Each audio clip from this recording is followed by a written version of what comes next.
Thank you, Samir, and thanks for everybody for coming. And mostly thank you to our filmmaker.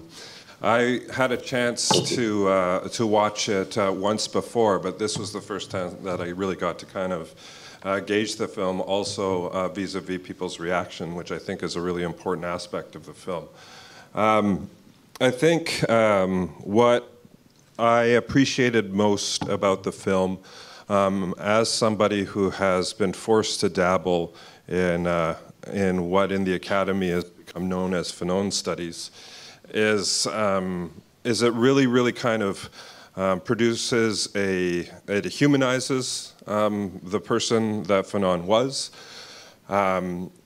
and it does so in a way that other biographical accounts, both written and or in film, have yet to truly succeed. So I love the aspect of hearing about grumpy Fanon vis-a-vis the French, but also joyous Christmas Eve Fanon was a really awesome part to learn about.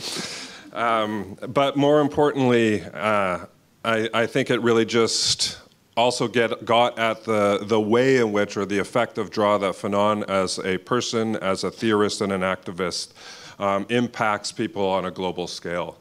So there's a lot of work that's been kind of spilled and poured into detailing in specificity what Fanon says, what he could have meant.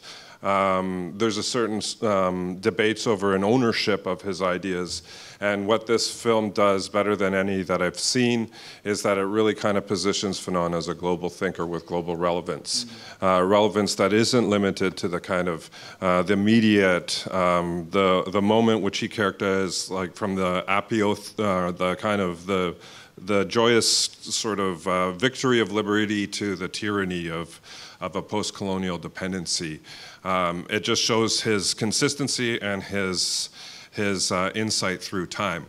So I've really kind of taken this in my own work to try and apply it in ways that I think that the film actually helps me think through, is that in Fanon's day, he's thinking through a relationship between the colonial metropole and the colonized territory, and thinking through the structural and psychoaffective ways in which that relationship is maintained, even in the context of formal independence. And what this film does is shows his relevance after that relationship between metropole and colonial territory, or global south and global north, is internalized within the capitalist, still profoundly racist, white supremacist structures and states of the global north. So it really kind of shows how that dynamic is now internalized within France. Through Brother Cornel West's, I wish I could just say I just agree with Cornel West, but through Cornel West's kind of understanding is like his theory of kind of colonial relationship is also perhaps even more relevant, I think, in the context of settler states like Canada, and I've tried to make that argument to varying degrees of success, and especially it's because of the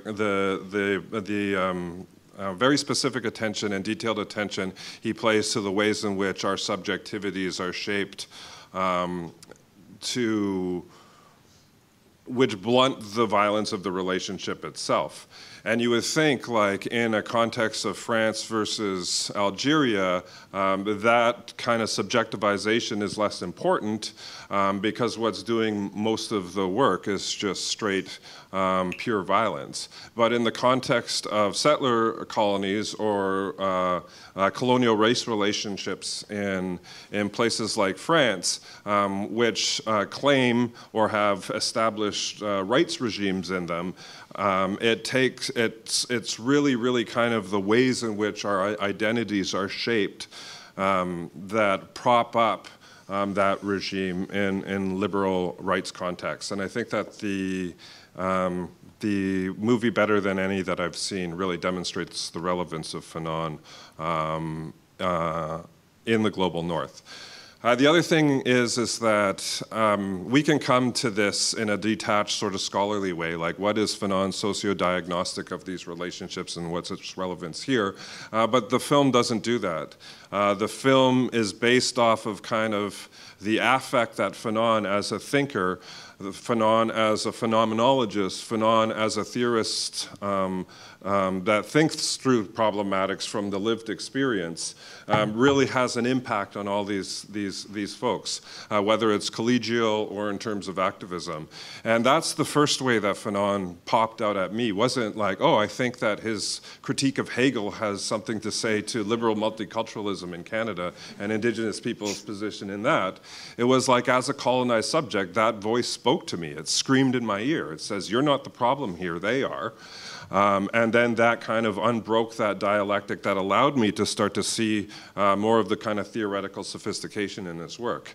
And I really saw that pop in this. It was these people's, the people who were interviewed were not just like Fanon as a really astute theoretician of the colonial relationship, but that has to be grounded in and born out of a spirited practice. And I think that's what I probably will take away most from the film. So I just want to say, Masi Cho, thank you for a wonderful film.